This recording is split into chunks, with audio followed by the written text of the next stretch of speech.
Harper joins us on the line from Philadelphia for the latest.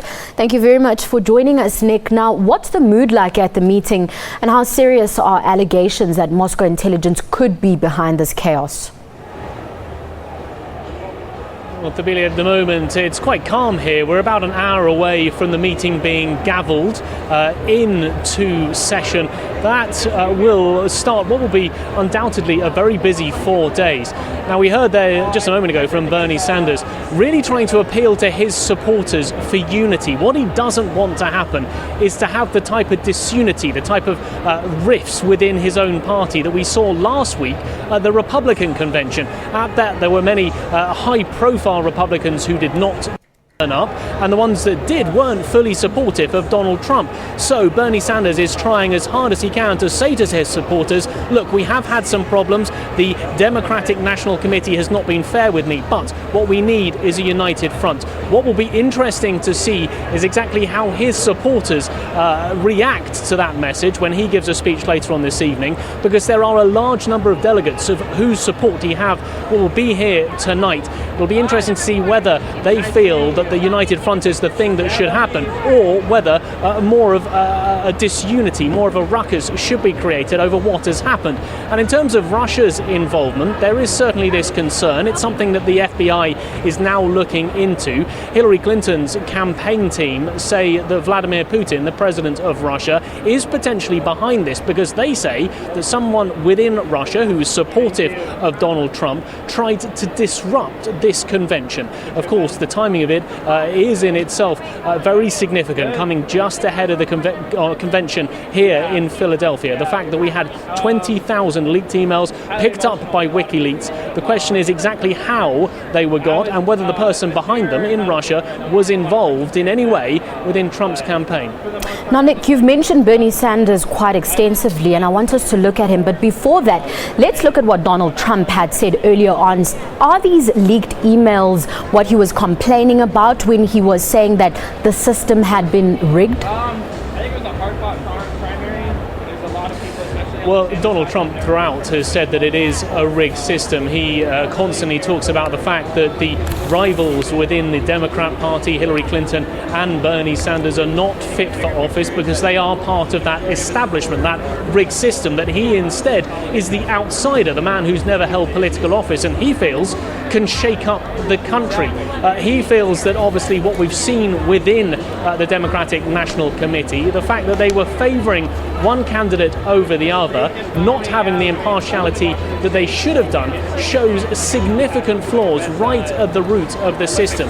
And he therefore feels that this corruption that he has constantly highlighted throughout his campaign is very real and very present within the Democrat Party. Nick, what about claims that the leaks were planned and executed so as to shore up Donald Trump's lead over Democrat contenders? Campaign manager Paul Manafort has dismissed such claims that there is no involvement with Donald Trump.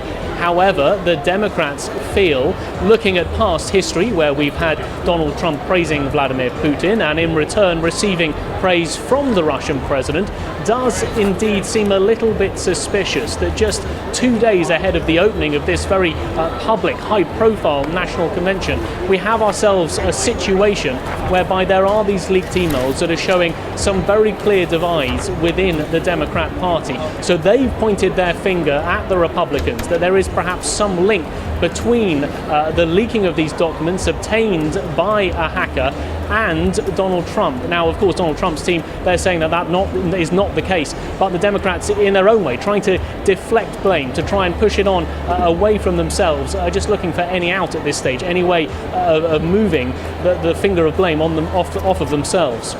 Now, here's something. Bernie Sanders was booed by his very own supporters while addressing the convention this afternoon, calling on Democrats and Americans to vote Clinton. Is this not compromising his position amongst his supporters? Well, throughout, he has said that his supporters have a very strong position, that they can fight against Hillary Clinton. And he was very vocal throughout the whole of that campaign, when it was just the two of them running for this Democrat nomination, that he was the man to run the party, not Hillary Clinton. However, when it was clear that she was the person who was going to get the nomination, that he was not able to obtain it, he did pull together to present this united front. In many ways, it is the unwritten rule of American politics that if you're not going to win the nomination, you do all you can to throw your support behind the candidate who wins the nomination, to fully endorse them. And that is what we've seen from Bernie Sanders. However, his supporters feel very differently, as we heard from that clip just a moment ago, booing him at that meeting earlier on. He's going to be taking to the stage in a few hours' time to make one of the keynote speeches of the evening.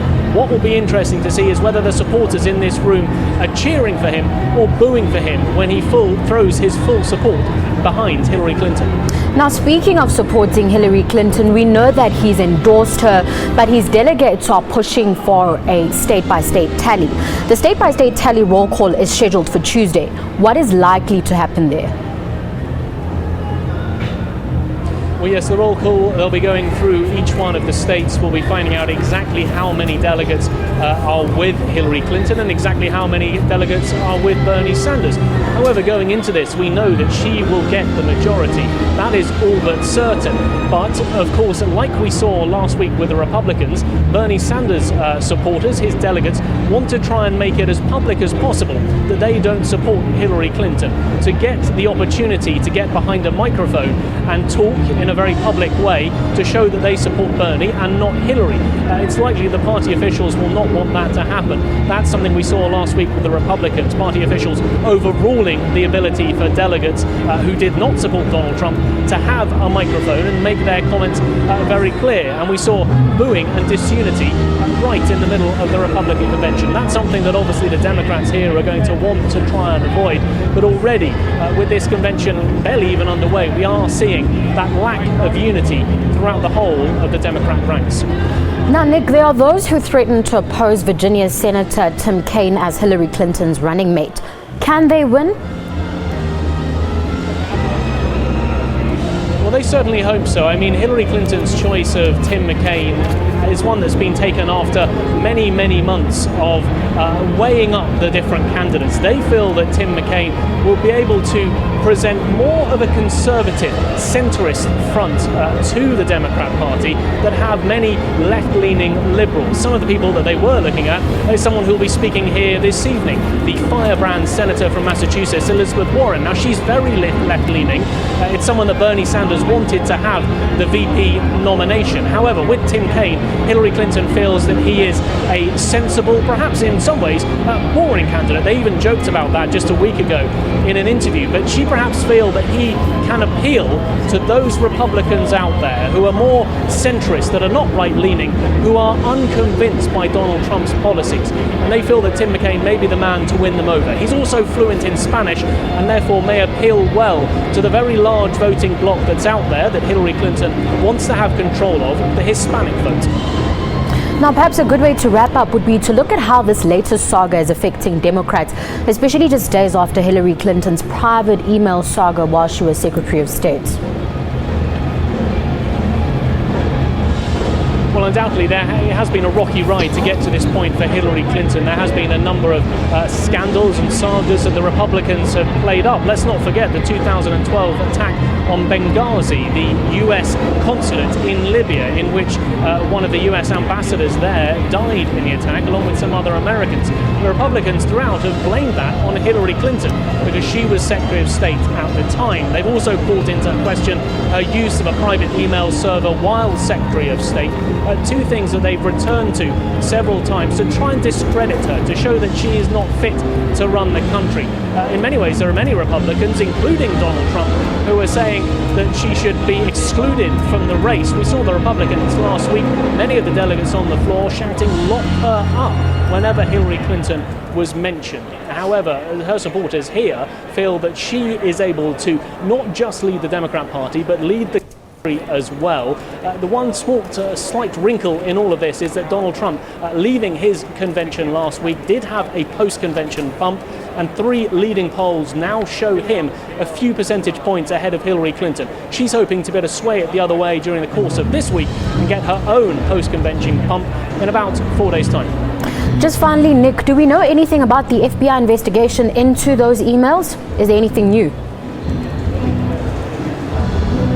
Well, it is now underway. There have been some questions as to why it took some time for the FBI to get involved in this, but it's something that they feel warrants a full investigation, something that should not just be put to one side. The fact that we have a foreign outside actor involved in this is really part of the reason why they feel that it warrants a second look at.